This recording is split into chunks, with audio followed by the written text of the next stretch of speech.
Hey, how's it going, everybody? My name is Freebeat, and this is the Polyend Tracker Mini. Freebeat. Today's patron shout-out goes to the patron who first turned me on to trackers, Galactic Tapes. All right, so this is the Polyend Tracker Mini, but don't let the name fool you. It's only mini in size. It's actually more powerful than the full-size Polyend Tracker. So real quick, let's talk price. The Polyend Tracker Mini retails for $699 US, which is just about the same exact price as the full-sized Polyend Tracker. However, right off the bat, we can see that Polyend includes this nice case with your purchase, which is great. Speaking of Polyend, they did send me this Tracker Mini early to play with. However, this video is not sponsored by Polyend. They did not pay me anything. They simply asked if I would like to check out the Tracker Mini early, and I said yes. As far as I know, there are some other creators that also got their hands on them, and they gave us a date of when they would like us to break our silence on them. And because I like to think I'm a good person, I respected that date. But there's no big conspiracy. I don't know. There's always someone who always accuses me whenever I have a piece of gear early of, you know, trying to mislead my viewers or anything like that. No, they sent these out early to a few of us, I think, and gave us a date, and I'm just respecting that. But again, no money changed hands. As Lupop likes to say, this channel is primarily funded by my patrons over at patreon.com/freebeat. I guess Lupop doesn't say that part. He drops his own Patreon page. Anyway, I'm getting off topic here. Let's pop into the studio and talk about why I've been having such a fun time with the Tracker Mini over the past couple weeks. So bottom line, it's still a Polyend tracker, and for the most part, it's identical to the full-sized Polyend tracker in terms of workflow. Now, I mentioned it is more powerful than the original, though. It has more sampling time, it can handle stereo samples now, and yes, that means stereo wavetables as well, and it's got audio over USB Type-C. Also on the back is a micro SD card and a power button, and then down on the bottom of the unit, you have a line in, a line out, a MIDI in, and a MIDI out. One of my favorite features of the original Polyend tracker was the built-in radio. Now, unfortunately, the Tracker Mini does not have a built-in radio. Instead, Polyend has traded that out for an internal microphone.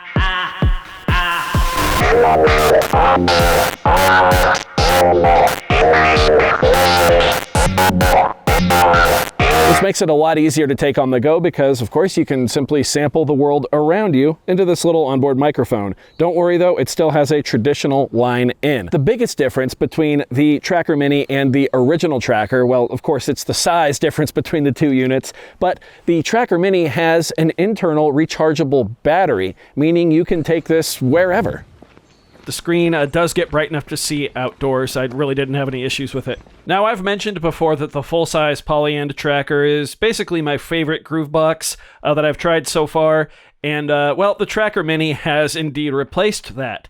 Like I said, it's virtually identical to the full-sized Polyend tracker, except for those software upgrades, and, of course, the lack of the jogwheel and the pads. Now, you might be wondering, how did Polyend get around this? And the workflow on the Tracker Mini is actually quite nice. So instead of all those dedicated buttons up top, you now have one menu button, and when you hold it down, you can use the D-pad to switch to any of those screens, right? So we've got pattern, instrument parameters, sample playback, master, and so forth. You'll notice, like on master here, there's some circles underneath. If you click the enter button here in the middle, that's how you get to page 2 and page 3 if a section happens to have more than one page. It's actually become second nature to just pop around, and once you memorize what section is where on here, it's really fast. However, there are also these shortcut buttons down here. So 1, 2, 3, and 4. And you can actually access a second batch of shortcuts by holding Shift and then hitting 1, 2, 3, and 4. And these are fully assignable, which is cool, but by default, you have your pattern overview, then you have instrument parameters page 1, and to get to page 2, just hit the shortcut button again, which is cool. Page 3 is going to be your sample playback screen. Page 4 is going to be your master, and again, page 2, page 3, there you go. Shift and 1 is going to take you to song mode. Shift and 2 is going to take you to the sample loader. I use that one a lot. Shift and 3 is going to take you to sample playback, and Shift and 4 is going to take you to the configuration screen. And like I said, they are assignable, so if you go to function button binding, there you go. You can now set them to a variety of different pages, and I'm hoping perhaps in a future firmware update, we get more functions for the function buttons. For instance, I'd love for one of these buttons, particularly number 4, to maybe be like an OK or an enter button on the right hand here. The insert button and the actual dedicated enter button are both on the left hand, and in things like naming menus, so if we go to File and click Save here, on screens like this, it can be kind of awkward to, move to the letter you want, then hit the middle enter button, and then move over here and do it. It could just be a little bit tedious, and I'd really like there to be some sort of enter button on the right hand, but that could be easily fixed, I think, in firmware. Now, what is on the right hand are these different plus and minus buttons, and this is how Polyend gets around not having a jogwheel. So let's go ahead and load in an instrument right now. We will just go into synths, and we'll go to bass. Sure, we'll load that in. Okay. Now here we are in the typical Polyend Tracker workflow. I'm not going to spend time explaining it here because it's identical to the old one, and there's a ton of amazing videos online about that. So let's say we wanted to pick our instrument now. So I hold down the instrument button, and now normally I'd use the jogwheel, right, to pick from an instrument on this list, even though we only have one. This is where these plus and minus buttons come in. So, as you can see, we have a big plus and a small plus, and then a small minus and a big minus. The big plus and big minus move in increments of 10 whenever you have any sort of list. The small buttons move in single increments. This makes it very, very quick to dial in exactly where you want to go. So obviously I'm going to select bass here because that's the only instrument we have. Now I'm going to turn on record mode and enter a note. And I do that either by clicking in with the enter button, or we can delete that there, or by using one of the plus or minus buttons. Now when you're entering notes, the big plus and big minus are going to move a full octave up or down, and the little buttons are going to move individual notes. Okay, super easy. We'll just go to C4 there, sure. And these plus and minus buttons work in other menus as well, so I'll hold down step jump and we can set it to 11. No, we'll set it to 4. How about that? There we go. Now just like that, we have a bass that's playing the part of a kick drum actually. So let's fix that. Let's load in a kick drum. So we'll go back to the sample screen here, sample loader screen, sorry. We'll go to samples, and let's go to sample packs. Sure, acoustic pack number 1. Preview that kick. Sure, not my favorite, but we'll load it in. And now let's go ahead and hold shift and then press up to select this whole row of steps here. Now I'm going to hold instrument, and we can now use the small plus and minus buttons to select our instrument. We'll pick the kick. There we go. Now, like I said, the Mini is basically a full-size Polyend tracker, so we still have access to functions like fill. So I'm going to go to track 2, hold shift, press up to select the whole row, go to fill. We are going to fill with our bass here, and we'll go every 2 steps. So you can see I use the small plus button there to increase the increment by 1. I could also use the D-pad up and down, depending, on what my hands are doing there. We'll go from C3 to C4, okay. Click fill, here we go.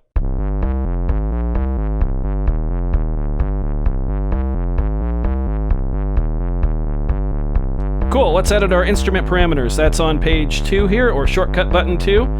Now we can do something like play with our low pass filter or change it to a high pass. Adjust the value. We'll go back to low pass. Increase our resonance. lower the volume a bit. We'll go more. Let's bring down our bit depth. Increase our overdrive.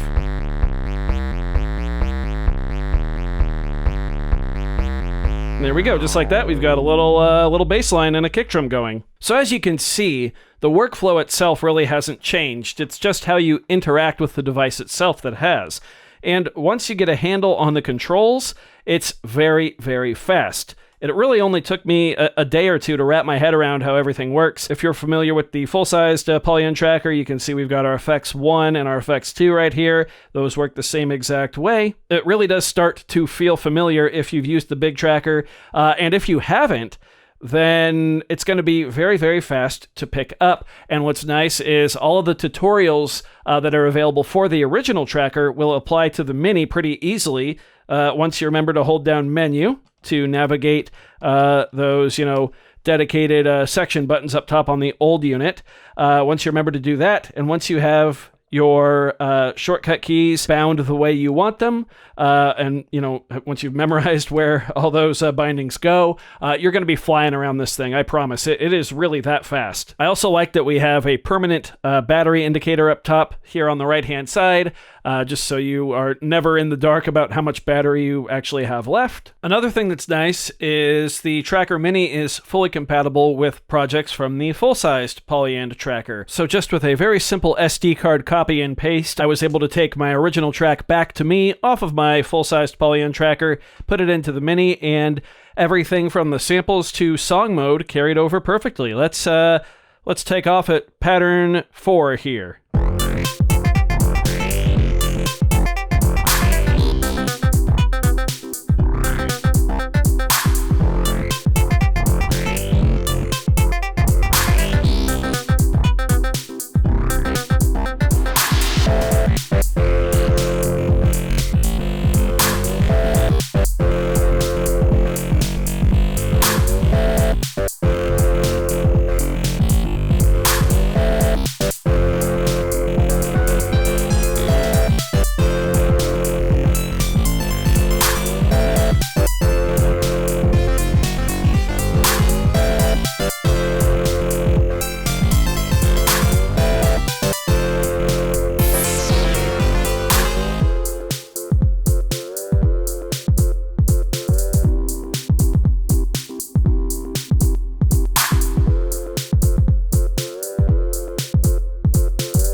It's really as easy as that. One other tiny little gripe I have, I guess I'll throw this in there real quick, is that there's no onboard speaker. I know, onboard speakers are generally terrible and sound super tinny and everything, but I do like portable gear to have an onboard speaker. Just when inspiration strikes, maybe you don't have a set of headphones or speakers nearby, you can just turn it on and, pop a little melody or rhythm in there, but not a deal breaker. Just a preference of mine, I suppose. This has honestly sort of been a weird video to make because I've already talked about the full-sized Polyend Tracker so much and how much I love it. And the Tracker Mini is just basically the same exact thing, but in a portable form factor, of course, with an internal rechargeable battery. It's also got the internal microphone I showed off, which sounds great and is more than adequate for capturing the world around you. It's got a button arrangement and a UI that's pretty fast once you get the hang of it. I honestly thought I was really going to miss the jogwheel and the pads of the full-size tracker, but I just don't. I just don't miss them really at all. One thing I forgot to mention that wasn't in the main scripted part of the video is that there seems to be a much heavier emphasis on being able to preview your sounds. When you're on your instrument parameter screen, you can just click in the enter button there no matter where you are to preview your sound, which is really, really great. Just little things like that make it just really easy to work with, and I don't know, I really can tell that Polyend was trying everything they could to make up for the lack of pads and jogwheel, and I really think they succeeded here. Okay, so is it worth $699, effectively $700 US, the same price as the full-sized Polyend Tracker. Well, of course, the first thing you need to figure out is, do you like trackers? Because if you don't, then no, neither of these are a good option for you. But if you do like trackers, then it's really going to come down to which form factor you prefer. They are both excellent devices. Granted, the Mini does have stereo sampling and the ability to play back stereo samples. It's got more sample space. It's got USB audio, but it really does boil down to form factor, in my opinion. Having the pads and the jog wheel is nice, but if you're more into portable gear like me, personally, I think the Polyend Tracker Mini is better than the full-size Polyend Tracker. There, I said it. I've been having a blast with this thing, and I'm sure I'm going to continue to do so. Admittedly, I haven't been able to use it as much as I'd like either. Due to all the fires here in Oregon, I've been pretty much cooped up inside, so it's been a lot of just playing with it on the couch, which I really wanted to get outside with it, but the air quality's just been so bad I haven't been able to. I will make many follow-up videos on the Polyend Tracker. I'm going to be taking it to NobCon with me as well, which is less than a month away. That's crazy. I'm getting off topic here, but yes, I love the Polyend Tracker Mini. I personally prefer it to the full-sized Polyend Tracker. You know me here. I do like the smaller and more portable gear. It's every bit as flexible as the full-sized Polyend Tracker. It sounds a little better, I think, and it's got, those upgrades we talked about with the extra sample space and everything, and I really do think it is fantastic. I do hope you found this video informative or at least entertaining. Big shout out to Polyend for sending me the Tracker Mini early to take a look at. Very excited, very grateful to them for that. As I'm very grateful to all of you. If you did enjoy this video, be sure to leave a like on it. If not, you can always leave a dislike. That's okay too. Doesn't hurt my feelings, just makes me try that much harder next time. Either way, be sure to hit that subscribe button, ring that notification bell. Thank you so very much for being here. Thanks for watching. We'll see you next time. Bye, everybody.